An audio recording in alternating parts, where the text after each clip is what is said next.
आपका भी है बैंक में लॉकर, तो जान लीजिए ये आपके फायदे वाले नियम। दोस्तों, बहुत से लोग अपना सोना, चांदी और जरूरी कागजात बैंक के लॉकरों में रखते हैं ताकि वो सुरक्षित रह सकें। अगर आप भी बैंक के लॉकर में अपना कुछ जरूरी सामान रखते हैं तो ये नए नियम आपको जान लेने चाहिए कि रिजर्व बैंक ऑफ इंडिया ने ग्राहकों के हितों को ध्यान में रखते हुए कुछ नए नियम लागू किए हैं। तो आइए समझते हैं क्या है ये नियम। नमस्कार दोस्तों, मेरा नाम नीरज और एक बार फिर से स्वागत है आपका मेरे YouTube चैनल पे। दोस्तों, आज की इस वीडियो में हम रिजर्व बैंक ऑफ इंडिया के लॉकर से संबंधित क्या नए नियम उन्होंने लागू करे हैं, इनके बारे में समझने की कोशिश करेंगे। तो चलिए वीडियो को शुरू करते हैं।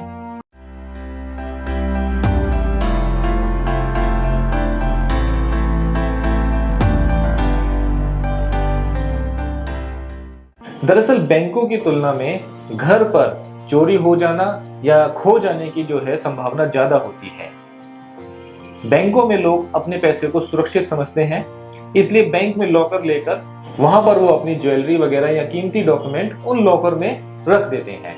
वहीं दूसरी ओर रिजर्व बैंक ऑफ इंडिया ने जनवरी 2022 के अंदर अपने नियमों में कुछ बदलाव किया है।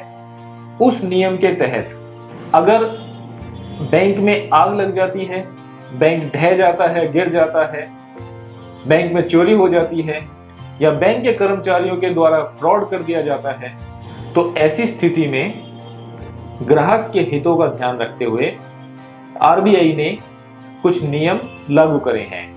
इन नियम के तहत ग्राहकों को मिलने वाले हर्जाने की एक तय सीमा निश्चित कर दी गई है, जो है आपके बैंक लॉकर की सालाना जो आप फीस देते हैं उसका 100 गुना। मतलब अगर आप किसी बैंक लॉकर के लिए एनुअली सालाना रूप में 5,000 रुपए बैंक को देते हैं तो बैंक उसकी एवज में अधिकतम 5 लाख रुपए तक का हर्जाना आपको देगा। दरअसल अभी कुछ समय पहले ही एक जगह पर पंजाब नेशनल बैंक के लॉकर्स को चोरों द्वारा लूट लिया गया। तो ऐसी स्थिति में ये क्लियर कर पाना कि किस लॉकर के अंदर कितना सामान रखा था और बैंक को कितना मुआवजा उसको देना चाहिए था, ये डिफाइन नहीं हो पा रहा था।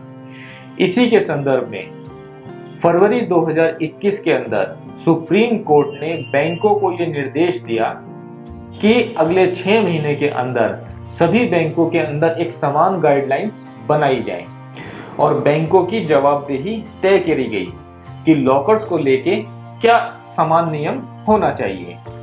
और बैंकों ने भी इस पर काम करना शुरू कर दिया और जनवरी 2022 के अंदर आरबीआई ने बैंकों को नई गाइडलाइन जारी कर दी, जिसके जरिए बैंकों ने अपने ग्राहक के हितों में काम करना शुरू कर दिया। और अब जनवरी 2023 के अंदर सारे जो कस्टमर्स हैं उनके साथ में नए एग्रीमेंट दोबारा से किए जाएंगे। दोस्तों, जनवरी 2023 के अंदर इंडियन बैंक एसोसिएशन द्वारा ड्राफ्ट एग्रीमेंट तैयार किए जाएंगे। इसके अंदर मैं आपको बताना चाहूंगा कि आप अपने सामान की एक लिस्ट जरूर बना लें। जब भी आप कोई सामान अपने लॉकर में रखते हैं तो लिस्ट में ऐड कर दें और जब वो सामान वहां से निकालते हैं तो लिस्ट में से उसको हटा दें। आपको पता होना चाहिए कि आपके लॉकर के अंदर आपका क्या क्या सामान रखा हुआ है। अगर ऐसा नहीं होगा तो आपको कल को दावा करने में दिक्कत आएगी। और अगर आपके पास लिस्ट कंप्लीट है तो आपको आसानी से पता चल जाएगा कि आपके लॉकर में क्या क्या चीजें अवेलेबल होनी चाहिए। लॉकर मालिकों को कम से कम एक बार साल के अंदर अपना लॉकर जरूर खोल के चेक करना चाहिए। कई साल तक अगर आप अपने लॉकर को देखने नहीं जाते हैं, उसे खोलने नहीं जाते हैं, तो नए नियम के अनुसार बैंक उस लॉकर को तोड़ सकता है। हालांकि उसके लिए बैंक को एक निर्धारित प्रक्रिया को फॉलो करना होगा। उसके लिए सबसे पहले बैंक को लॉकर मालिक को इन्फॉर्म करना होगा। चाहे तो वो इन्फॉर्म एसएमएस के माध्यम से, उसको फोन करके या उसको कोई लेटर भेजकर वो उसको इन्फॉर्म कर सकता है। अगर इसके बाद भी बैंक को कोई जवाब नहीं मिलता है तो अखबार में बैंक द्वारा एक नोटिस जारी किया जाएगा, जिसके अंदर लॉकर के मालिक को यह कहा जाएगा कि बैंक आकर अपना लॉकर अनलॉक करे। अगर तब भी कोई नहीं आता है तो बैंक के पास ये राइट्स है कि वो आपके लॉकर को तोड़ सकता है।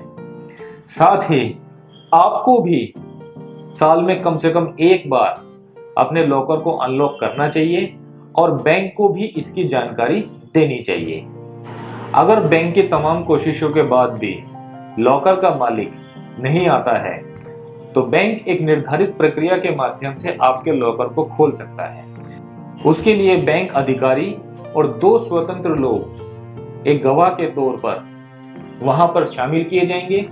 इस पूरी प्रक्रिया की वीडियो रिकॉर्डिंग की जाएगी और जो उस लॉकर में से सामान मिलेगा उसको एक लिफाफे में सील करके फायर प्रूफ लॉकर में रख दिया जाएगा।